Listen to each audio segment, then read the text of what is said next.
Bom dia, pessoal. Professor Max aqui com vocês, né? Hoje, dia 4 de junho de 2020, mais uma aula nossa de geografia, né? Quero, em primeiro lugar, iniciar essa aula agradecendo os senhores pela entrega do trabalho via Proesc e alguns que me enviaram por e-mail. Mas só pontuando aqui, pessoal, com vocês do primeiro ano, né? Assim, é uma exigência hoje da escola, da coordenação pedagógica e até mesmo dos professores que todas as atividades dos senhores sejam encaminhadas via Proesc, tá bom? Eu sei que muitos tiveram dificuldade, mas assim, eu puxei o relatório da entrega dos trabalhos, já estou finalizando a correção desses trabalhos, já vou lançar as notas no sistema. E assim, o que eu vi, muita gente, por exemplo, visualizou, abriu a atividade, mas não me devolveu a atividade. Alguns poucos me enviaram pelo e-mail. Então, primeiro eu estou priorizando o pessoal que entregou via Proesc e em seguida o pessoal que me enviou por e-mail. Sendo que para essa atividade agora eu só vou aceitar o trabalho via Proesc, devido que eu tenho que apresentar esse relatório para a coordenação pedagógica. Tá beleza? Então eu agradeço. Segundo ponto, peço desculpa, essa aula a gente está gravando por aqui. Tive um pequeno problemazinho de saúde, mas já estou me restabelecendo. Acredito que na próxima semana a gente volte a ter aula novamente no quadro, na lousa. Então a gente hoje vai manter esse meio de comunicação por aqui. Achei também interessante, estou usando pela primeira vez, gostei. Quero agradecer a professora Macenildo e o professor Igor que me deram as dicas, para usar por aqui. E a gente está usando também com vocês. Tá legal? Pessoal, nossa aula de hoje, ela vai ser dividida em duas partes. A primeira parte, a gente vai fazer uma pequena revisão do que a gente viu na aula 2 semanas atrás. Visto que na quinta-feira não houve aula no Proesc, devido a gente estar fazendo as correções em massa das atividades. E continuando daí para a aula, até o final dessa segunda unidade. Tá bacana? Voltando para a aula na sexta-feira retrasada, a gente estava falando sobre a formação geológica, a formação do relevo mundial, certo? Então a gente pontuou para vocês como se comporta essa formação do relevo mundial. E aí a gente iniciou a aula falando, por exemplo, que o relevo mundial ele passa por diversos processos dinâmicos, certo? Sendo que hoje os dois principais que, na verdade, assim, alteram esse relevo mundial, não só Brasil, mas mundial que eu estou falando, não esqueçam disso. São dois grandes processos, tá? São os processos endógenos e os exógenos, ou seja, agentes tanto interno quanto externo. O que são agentes endógenos? Endo vem de baixo, dentro. Internos, professor, são aqueles fenômenos que acontecem debaixo da crosta terrestre. É onde nós estamos aqui para baixo. Exemplo, professor, nós temos aí o vulcanismo, o tectonismo, que são o choque das placas tectônicas, e os terremotos. Então, assim, são três atividades, que acontecem dentro dessa parte que nós chamamos de movimentos endógenos. E, professor, os exógenos, que acontece aqui em cima, são justamente esses fenômenos que estão fora, aqui fora, em cima da crosta terrestre. Esses são mais comuns a gente ter eles todos os dias. São chuvas, os ventos, o próprio sol, Então, a junção desses três elementos nós temos que o chamado intemperismo. Então, o relevo aqui fora ele sofre uma mudança constante. Sendo que os dois, tanto o endógeno, que é de baixo, e o exógeno em cima, eles atuam também de forma bem dinâmica. Tá bacana? A gente falou isso na aula passada, só para fazer um relembrete aí que nós trabalhamos na aula passada. Certo, galera? Então, nós paramos na aula passada bem aqui, pessoal. Bem bacana de estar trazendo aqui isso para vocês, que eu queria mostrar justamente essa imagem para te entender um pouco da dinâmica do relevo mundial, dessas principais estruturas e formas de relevo. Olhando para essa imagem aí, deixa eu só arrastar aqui um pouquinho mais a tela. Opa, aí, olha só. Essa imagem está dividida em 5 partes, tá? Aqui embaixo você tem a legenda. Primeira, a parte de amarelo, mais claro, quando você olha dentro desse mapa, você vai identificar as montanhas médias. Ou seja, são aquelas regiões de montanha no mundo que não são tão elevadas. Não chegam, por exemplo, ali a 3, 4, 5 mil metros de altitude, como o caso do Everest do Himalaia, que a gente já vai falar aqui, que tem 8 mil metros de altitude. Tá? Então são regiões que têm assim médias. As montanhas são altas, mas não são tão altas, são médias, até 2 mil metros de altitude e tal. A parte mais escura que vocês olham nesse mapa, tanto do teu lado esquerdo quanto do lado direito, e aí vocês vão ver que aí sim são as partes de montanhas mais altas no globo. E aí destaque, você olha para o lado direito da tua imagem aí do mapa, você tem essa região da Ásia, conhecida como Cordilheira do Himalaia, onde está aí o Monte Everest, né? E outras montanhas, tá? Então são regiões assim como o K2, que são locais onde essa formação montanhosa é muito mais alta, acima dos seus 5, 6 mil metros de altitude, tá beleza? Ali na Europa também você tem algumas regiões, como os Alpes franceses, você tem o Pirineus, são regiões assim bem montanhosas, alguns planaltos assim, que a gente diz montanhas bem elevadíssimas mesmo. A parte laranja, que vai ali da Groenlândia, tu identifica essa parte laranja aí na Groenlândia, um pouco na América do Norte, América Central, alguns pontos aqui dentro da Europa. Na verdade, assim, são as regiões de planalto, são aquelas áreas também montanhosas, porém não tem, as montanhas não têm esse que eu posso dizer, esse topo, né? Esse bico. São regiões assim, olha, o relevo ele segue e ele quebra numa regiões assim, por isso que são regiões de planalto. Aí você vai pegar isso na Groenlândia, ali no Alasca, algumas regiões ali na fronteira dos Estados Unidos com essa região do México e alguns pontos ali, tanto mesmo até mesmo dentro da Oceania. Aí você vai para a área de bacias e depressões, né? São a parte verde mais forte dentro do mapa. E aí você tem já aqui na região amazônica, você vai encontrar, por exemplo, a bacia do Amazonas, muito conhecida, né? A bacia do Amazonas. E você tem ali, principalmente na região da Ásia, na Rússia, mais precisamente. Tá bacana? E claro, as planícies são a parte verde mais clara dentro do teu mapa. E você vai olhar dentro da Europa, né? Dentro da Europa é onde essa incidência, né, dessa região de planície ela é mais forte. Você tem também no Brasil, mais precisamente o sul do Brasil, alguns países aqui da porção mais sul da América do Sul, como a Argentina, o Paraguai, o Uruguai, são regiões assim onde essa região de planície é mais intensa. Você tem na América do Norte, a porção mais central dos Estados Unidos, indo mais ao norte para o Canadá, você também encontra essa região. Então era isso que eu queria mostrar para vocês. Com relação à parte mais escura, que também eu dei um destaque na aula passada, quero te mostrar, por exemplo, aí a questão da América do Sul. Dê uma olhada no mapa, na Cordilheira dos Andes, na América do Sul. Para você ter uma ideia, a Cordilheira dos Andes hoje ela atinge 7 países dentro da América do Sul, né? Começando pelo Chile, em seguida você tem a Bolívia, Peru, você tem o Equador, a Colômbia, a Argentina e a Venezuela. Então a Cordilheira dos Andes ela chegaria a alcançar 7 países dentro da América do Sul. Tá bacana? Então era isso que eu queria pontuar para vocês. E destaque para a Europa também ali, os Alpes franceses, e para a Ásia a questão do Himalaia, como eu já citei aqui para vocês, o Monte Everest, a região a montanha mais alta do mundo, ela, o K2, chegam ali a ter mais de 8 mil metros de altitude.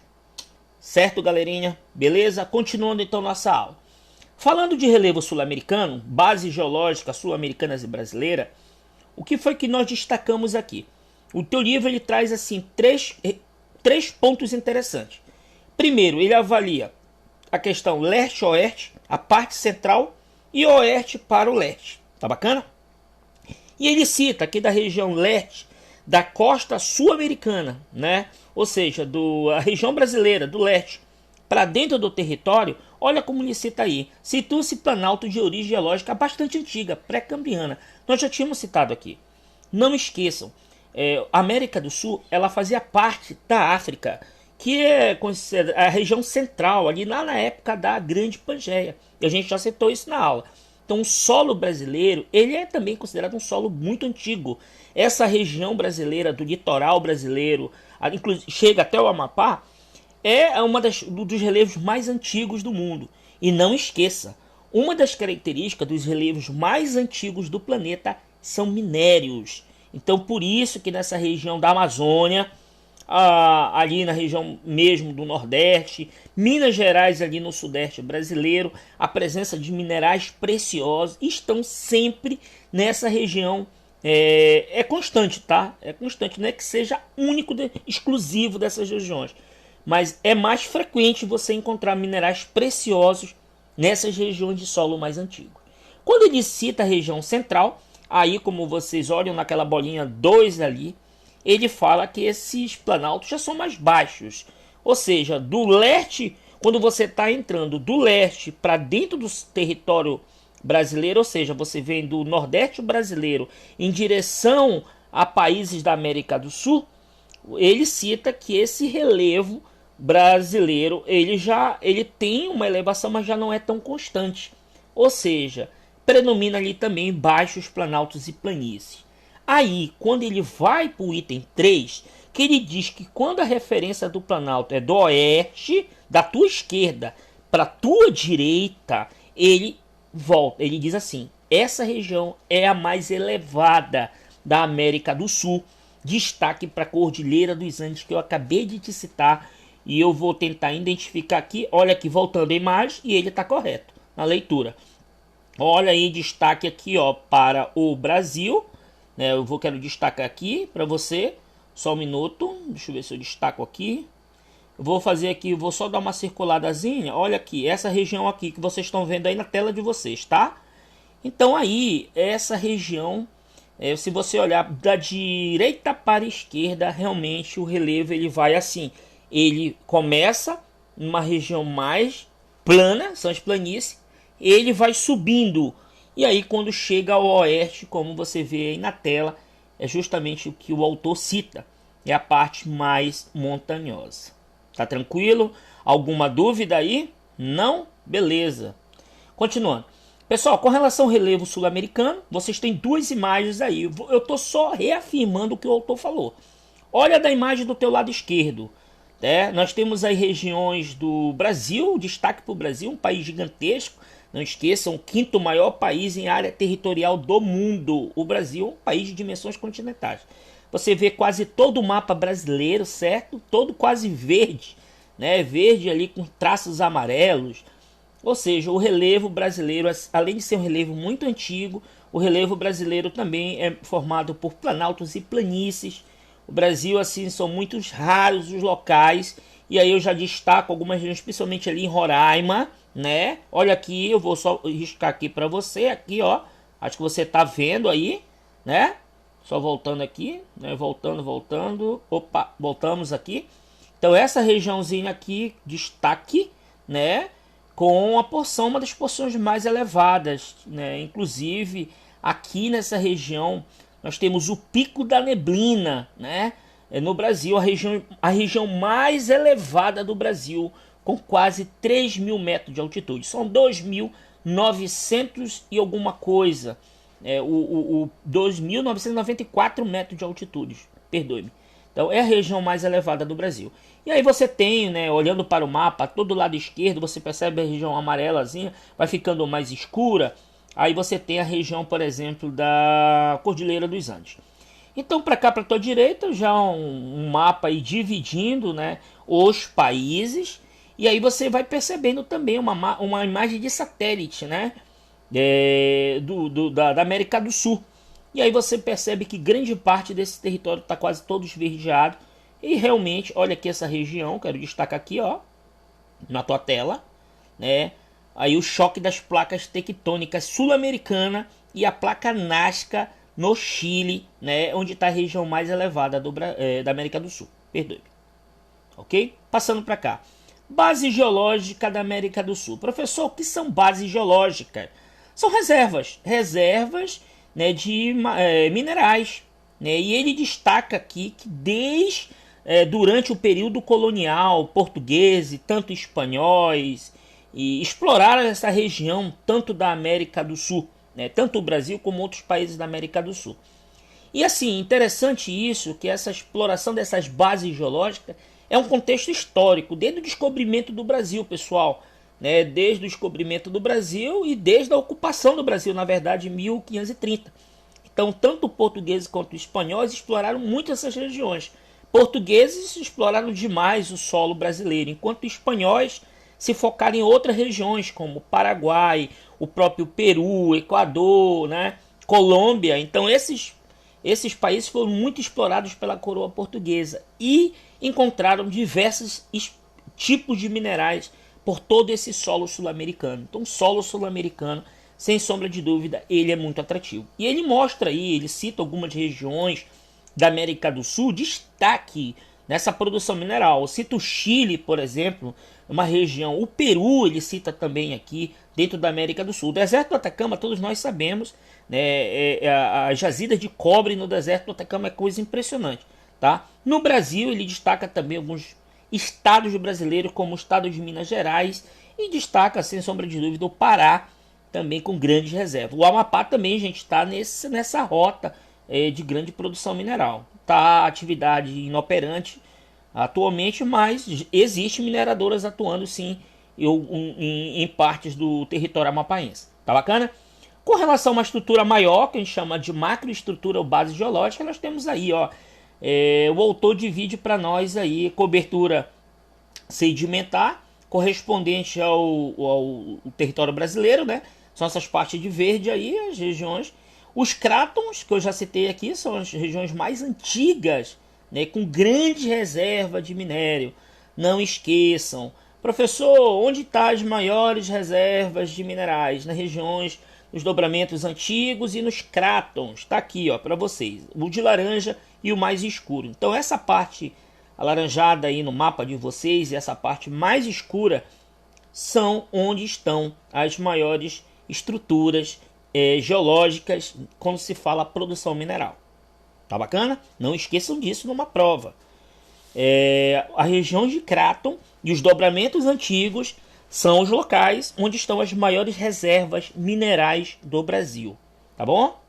Passando aqui, e mostra aqui o mapa distribuição dos minerais no Brasil. Claro que isso está um pouco desatualizado, esses dados atualizam.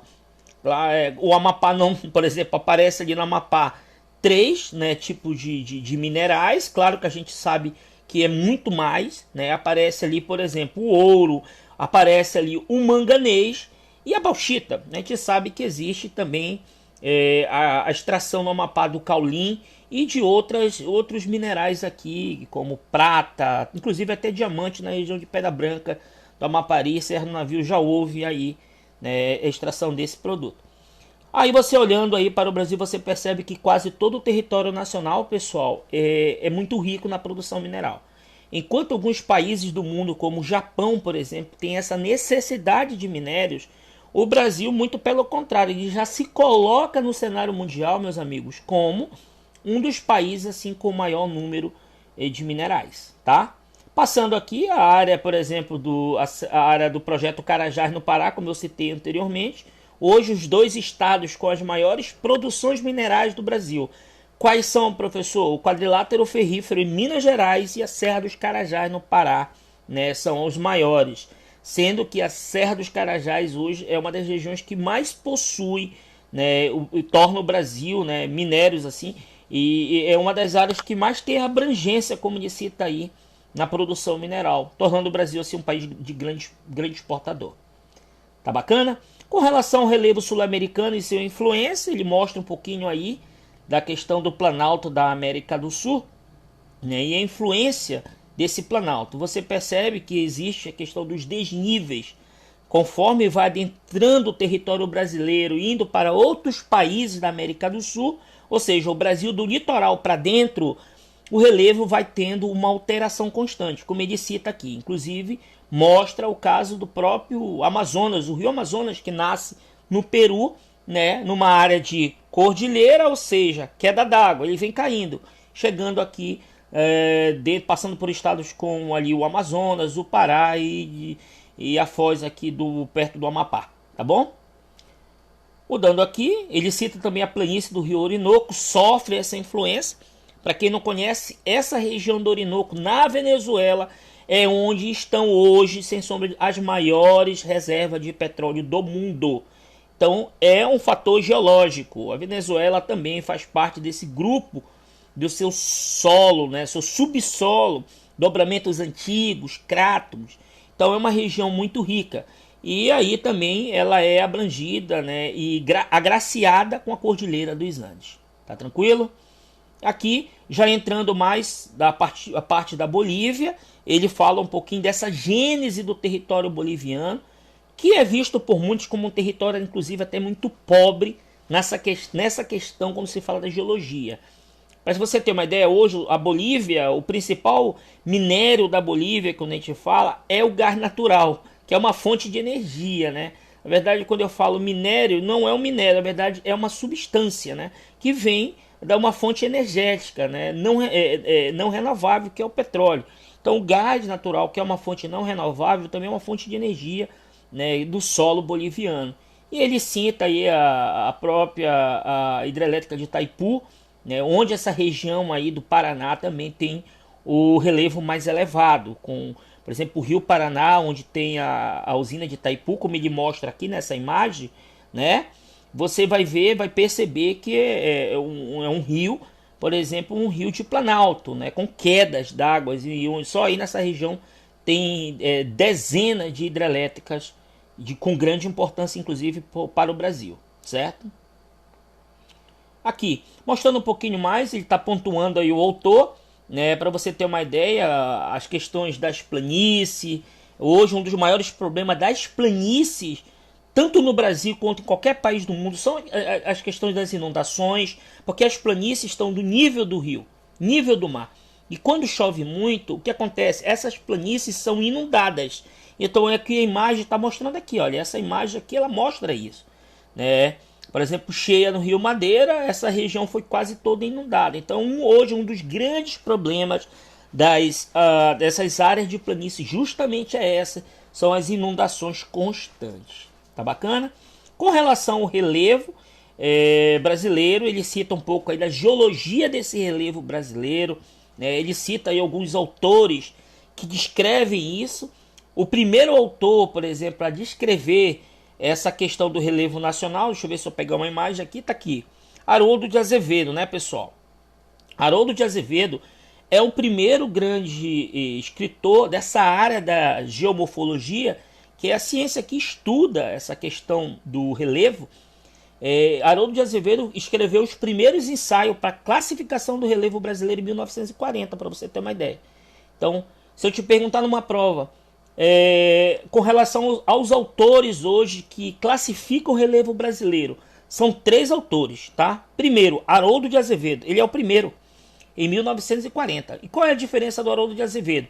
Que ele classifica o relevo brasileiro em 2 grupos, ou é planalto ou são planícies, não esqueça disso. O segundo, aí já mais dali, passando a década de 70 até 85, é o professor Assis Abissab, o grande professor Assis Abissab. Qual é a diferença do Assis Abissab? Ele classifica o relevo brasileiro em 10 grupos, né? Ele associa o relevo ao clima. Essa é a diferença. Eu tive o privilégio de conhecer, pessoal, o professor Assis Abissab. Ele já esteve na Universidade Federal do Amapá e nós perdemos o professor aí no meio agora desse período aí, meados aí do século 21, né? Perdemos o professor Assis Abissab em 2006, 2007, se eu não me engano, né, o professor Assis Abissab, um dos maiores escritores com relação a essa questão do relevo mundial, tá? Então não esqueçam, Haroldo de Azevedo classifica o relevo em 2, planaltos e planícies, né, é o primeiro autor.